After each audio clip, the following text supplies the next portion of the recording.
कि सर हमें मुर्गा क्यों बनाते हैं, क्या मुर्गों को इंग्लिश आती है? कि अंग्रेज़ चले गए तो अपनी अंग्रेज़ी भी साथ ही ले जाते। वो चला गया आई ये की कीता आई, तो इस तरह से यही तो लोग कहते हैं लाइट आई जे कि नहीं। हेलो फ्रेंड्स, खुश रहें और खुशियाँ बांटते रहें। 20वीं सदी में हमने इंग्लिश कैसे सीखी, आए आपको बताते हैं। 20वीं सदी में पंजाब में गवर्नमेंट स्कूलों में छठी क्लास से इंग्लिश सिखाना शुरू किया जाता था। इतनी देर से क्यों इंग्लिश सिखाई जाती थी? ताकि इंग्लिश के बोझ तले दबकर बच्चों का कहीं दम ना घुट जाए। छठी क्लास में क्या उनका दम मजबूत हो चुका होता था? बिल्कुल हो चुका होता था। 7 साल की उम्र से पहले तो स्कूल में दाखिला ही नहीं मिलता था, और जब बच्चा 7 साल का होकर स्कूल में जाता था तो उनकी पहली क्लास कच्ची क्लास कहलाती थी, और कच्ची क्लास से लेकर छठी क्लास तक बच्चे 14 या 15 साल की उम्र के तो हो ही चुके होते थे, और समझा जाता था कि अब बच्चा इंग्लिश सीख सकता है, यानी इंग्लिश का अजाफी बोझ उठा सकता है। क्या छठी क्लास के बच्चे ये बोझ उठा पाते थे? अरे यार, कैसी बात कर दी। बोझ कोई भला हंसकर उठाता है? तो फिर इंग्लिश आपने कैसे सीखी 6 क्लास में, हमें बताएं। कुछ दिन में हमारी क्लास के 70 बच्चों में से कुछ बच्चों ने तो ABC सीख ली और सर को सुना भी दी, यानी ABCDEFGHIJKLMNOPQRSTUVWXYZ। सब बच्चों ने आसानी से ABCD सीख ली होगी। आसानी से कहाँ, एक टांग पर खड़ा कर देते थे सर, दीवार की तरफ कभी मुंह कर देते थे, कभी हाथों और बाजुओं पर डंडे मारते थे, कभी मुर्गा बनाते थे। ABCD तो आसान है, इसमें भी आप लोगों को मुर्गा बना जाता था? हाँ, मुर्गा बनाने का काम तो रोज़ चलता था। मैंने कई बार सर से पूछने की कोशिश की कि सर हमें मुर्गा क्यों बनाते हैं, क्या मुर्गों को इंग्लिश आती है? लेकिन डर की वजह से ना पूछा। मैंने कहा कहीं सर कहीं गुस्से में मुर्गी ना बना दें। फिर तो आपने बहुत मुश्किल से ABCD सीखी। हाँ, बहुत मुश्किल हुई यार। हमें एक्चुअली ABC सीखते वक्त गुस्सा आ जाता था कि अंग्रेज़ चले गए तो अपनी अंग्रेज़ी भी साथ ही ले जाते। खामखा हमें हर क्लास में फ़ेल करने के लिए अंग्रेज़ी हमारे गले में डाल के चले गए। इंग्लिश सीखते वक्त आप लोगों को पॉजिटिव सोचना चाहिए था। अरे यार, पॉजिटिव का तो पता नहीं, लेकिन एक बुज़ुर्ग को थोड़ी बहुत इंग्लिश आती थी हमारे गांव में।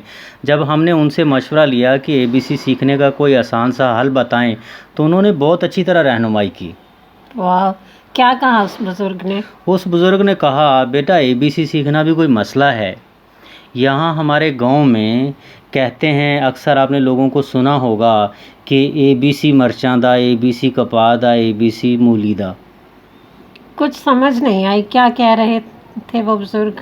वो कह रहे थे, मैं आपको बताता हूँ, वो कह रहे थे कि आपने गांव में तो लोगों को सुना ही होगा कि ABC मरचां दा, यानी ये बीज था मिर्चों का। ABC कपा दा, यानी ये बीज था कपास का। ABC फ़लाँ चीज़ का। तो इस तरह से ABC मतलब ये तो आपको ABC तो याद हो गई ना इतनी, और आगे आप इसी तरह से E भी याद कर सकते हैं। जैसे यहाँ पंजाब में अक्सर लोग कहते हैं वो सुता आई, वो चला गया आई, ये की कीता आई, तो इस तरह से E भी याद हो गया। और जी तो वैसे ही हमें ये आता ही है, क्योंकि हम कहते हैं अम्मी जी, अब्बा जी, खाला जी, तो इस तरह से जी भी हमें आता है। फिर थोड़ा सा हमने 2-4 लेटर और भी याद कर लिए, जैसे लाइट चली जाए तो लोग कहते हैं लाइट आई जे कि नहीं। तो जब हम लोगों से पूछते हैं लाइट आई जे के नहीं, तो आई जे के नहीं, तो आई जे के, ये आई जे के भी इस तरह से हमने सीख लिया। अरे ये कैसा फ़नी तरीका था ABC सिखाने का। एक दिन पड़ोस वाली बरकत बीबी हमारे घर में बैठी थी, और जब वो हमारे घर से उठकर चली गईं तो मेरे अब्बू ने कहा कि बरकत बीबी को चाय क्यों नहीं पूछी। तो मेरी अम्मी ने फ़ौरन कहा ओ पी के आई सी। बस ये सुनना था तो मैंने कहा वाह मेरी अम्मी भी अच्छी खासी ABCD बोल लेती हैं। अभी मेरी अम्मी ने कहा OPKIC, मतलब OPKIC, ये तो सब इंग्लिश के ही लेटर थे, ABCD में से निकले थे। बस ये देखना था तो मैं शेर हो गया। मैंने कहा अगर मेरी अम्मी इतनी सारी ABCD बोल सकती हैं और ये कह सकती हैं OPKIC, तो फिर इसका मतलब है कि ये आसानी से सीखी जा सकती है। फिर इसके बाद मज़ीद इंग्लिश कैसे सीखी? सर छोटे छोटे सेंटेंसेस हमें धूप में खड़ा करके याद करवाते थे, जैसे we are students. We are students होता है, ये वी आर क्या होता है? ये पता नहीं, वहाँ हमें तो सर वही कह के ही पढ़ाते थे और उन्होंने कभी ये बताया भी नहीं कि वी को वही क्यों कहना है। लेकिन हमने रट्टा मार कर और काफ़ी रट्टा मार मार के एक दिन सर को सुनाया। क्या सुनाया? अंग्रेज़ी सुनाई सर को। हमने सर को सुनाया we are students full stop, we have 7 books full stop. Sir ने कहा फुल स्टॉप के बच्चे यहीं स्टॉप कर। मैंने कहा क्यों सर, मैंने कुछ वरांग पढ़ा है।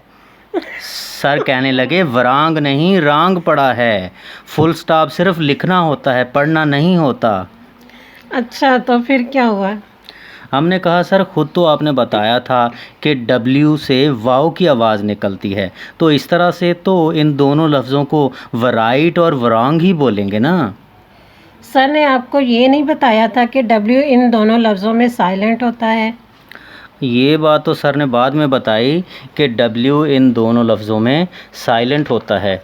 हमने कापी पर कान लगा के देखा तो ना सिर्फ W बल्कि पूरे पूरे लफ्ज़ ही साइलेंट थे, कुछ भी नहीं बोल रहे थे। अब तो आपको इंग्लिश बहुत अच्छी आती है, ये कैसे मुमकिन हुआ? ये हमने काफ़ी कोशिश कर कर के कराची में अपनी इंग्लिश को बेहतर किया है, क्योंकि एक डॉक्टर ने कहा था मुझे कि असलम इंग्लिश और कंप्यूटर सीखना आज की अहम ज़रूरत है। ये उसने 1999 में कहा था और आज मुझे लगता है कि English is easy language, it is a difficult language, everybody can learn and speak it, it is not a dangerous language at all, it will never bite you और bark anybody like wow wow wow। आज के students को क्या मशवरा देना चाहेंगे आप?